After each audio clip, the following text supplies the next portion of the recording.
അടുത്ത topic classical theory of labour supply. According to the classical economist, the supply of labor by an individual depends on the real wage rate. Classical തിയറിയിൽ ലേബേഴ്സിൻ്റെ supply real wage റേറ്റിനെ ആശ്രയിച്ചിരിക്കുന്നു. Real wages rise when there is an increase in the money wages provided the price level remains constant. Real wage എപ്പോഴാണ് വർദ്ധിക്കുന്നത്? Price ലെവലിൽ മാറ്റമില്ലാതെ തുടരുകയും മണി wage വർദ്ധിക്കുകയും ചെയ്താൽ റിയൽ വേജിൽ വർധനവുണ്ടാകും. A large real wage rate is needed for an increase in the supply of labours. ലേബേഴ്സിൻ്റെ സപ്ലൈ വർദ്ധിപ്പിക്കണമെങ്കിൽ ഉയർന്ന റിയൽ വേജ് റേറ്റ് ആവശ്യമാണ്. As the real wage rate increases the individual will work more hours. ഇവിടെ wage rate കൂടുകയാണെങ്കിൽ ആളുകൾ എന്ത് ചെയ്യും? കൂടുതൽ മണിക്കൂർ ജോലി ചെയ്യാൻ തയ്യാറാവും. Thus the supply curve of labor is a positively sloping curve. അതുകൊണ്ടാണ് സപ്ലൈ കർവിൻ്റെ ഷേപ്പ് എന്തായത്? പോസിറ്റീവ് സ്ലോപ്പായിട്ട് മാറിയത്. The aggregate supply curve is derived from summing all individual labor supply curve. ഒരു സമ്പത്ത് വ്യവസ്ഥയിലെ ഓരോ വ്യക്തികളുടെയും ലേബർ സപ്ലൈ കർവുകളെ ആഡ് ചെയ്യുമ്പോഴാണ് അഗ്രിഗേറ്റ് സപ്ലൈ കർവ് ലഭിക്കുന്നത്. ഇനി അതിൻ്റെ ഒരു ഗ്രാഫാണ് വരുന്നത്. എക്സ് ആക്സിസിൽ മെഷർ ചെയ്യുന്നത് എംപ്ലോയ്മെൻ്റ് ആണ്, വൈ ആക്സിസിൽ മെഷർ ചെയ്യുന്നത് റിയൽ വേജ്. എസ് എൽ എന്ന് പറയുന്നത് ലേബേഴ്സിൻ്റെ സപ്ലൈ കർവ് പോസിറ്റീവ് സ്ലോപ്പിൽ വരച്ചിട്ടുണ്ട്. Supply of labour is O N when the real wage rate is W by P. Real wage rate W by P ആണെങ്കിൽ labour supply O N ആയിരിക്കും.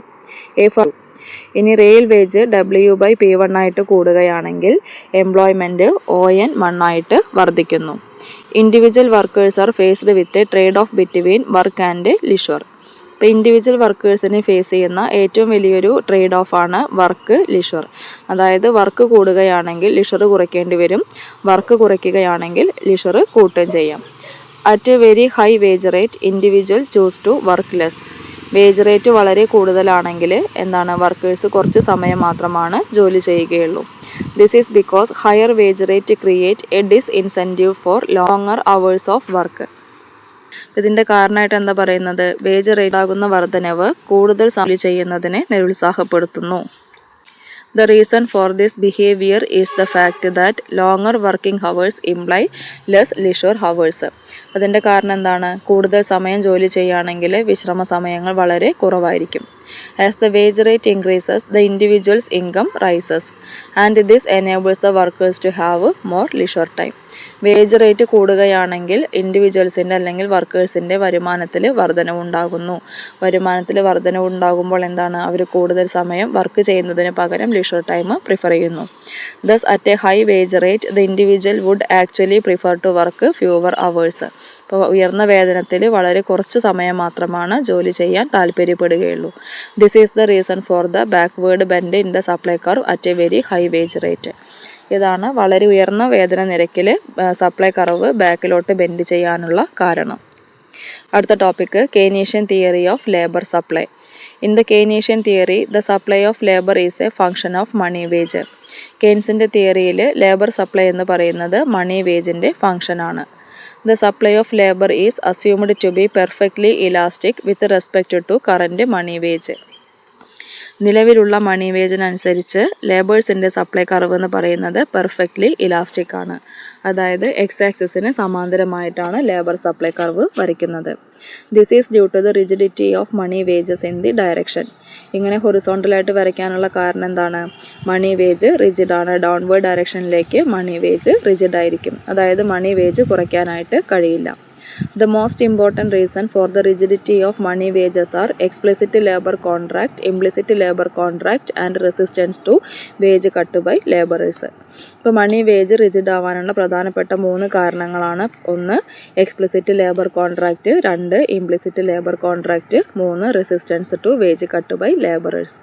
Unemployment is the result of failure of the money wage to clear the market. Labour മാർക്കറ്റിൽ demand സപ്ലൈയും തുല്യമല്ലാതെ വരുമ്പോൾ അത് clear ചെയ്യാൻ മണി വേജസിന് കഴിയാതെ വരുന്നതാണ് അൺഎംപ്ലോയ്മെൻറ്റ് ഉണ്ടാകുന്നതിൻ്റെ കാരണം. The Keynesian labour supply curve is represented by the straight line WS in the following diagram.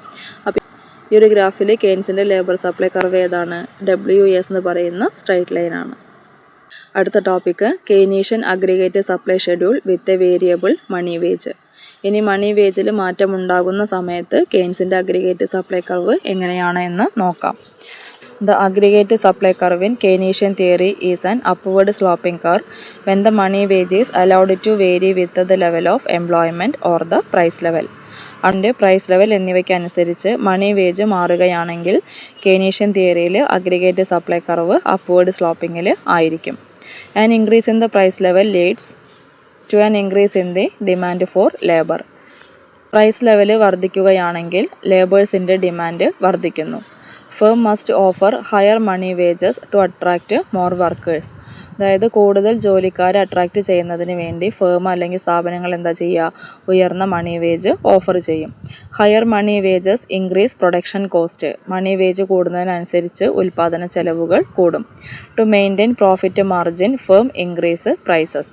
അപ്പോൾ ഉൽപ്പാദന ചെലവ് കൂടിയാലും പ്രോഫിറ്റ് മാർജിൻ നിലനിർത്തുന്നതിന് വേണ്ടി ഫേം എന്ത് ചെയ്യും, പ്രൈസ് വർദ്ധിപ്പിക്കും. When more workers are employed there is an increase in the level of output produced.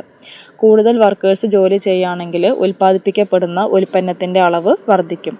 Thus higher output is associated with higher price which is reflected in the upward sloping aggregate supply curve. അപ്പോൾ ഇവിടെ aggregate supply കർവിൻ്റെ upward sloping എന്താ കാണിക്കുന്നത്, output കൂടുതലാണെങ്കിൽ price കൂടുമെന്നാണ് പറയുന്നത്. ഇനി അതിൻ്റെ ഗ്രാഫാണ്. എക്സ് ആക്സിസിൽ മാർക്ക് ചെയ്യുന്നത് ഔട്ട്പുട്ട്, വൈ ആക്സിസിൽ price level. In the following diagram output is y0 when the price level is P0. Price level P0 ആണെങ്കിൽ ഔട്ട്പുട്ട് y0 ആയിരിക്കും. പ്രൈസ് ലെവൽ P1 ആയിട്ട് കൂടുകയാണെങ്കിൽ ഔട്ട്പുട്ട് y1 ആയിട്ട് കൂടുന്നു. പ്രൈസ് ലെവൽ P2 ആണെങ്കിൽ output y2 ആയിരിക്കും. അപ്പോൾ price ലെവലും ഔട്ട്പുട്ടും തമ്മിലുള്ള പോസിറ്റീവ് റിലേഷനെയാണ് അപ്വേർഡ് അഗ്രിഗേറ്റ് സപ്ലൈ കർവിൽ സൂചിപ്പിക്കുന്നത്.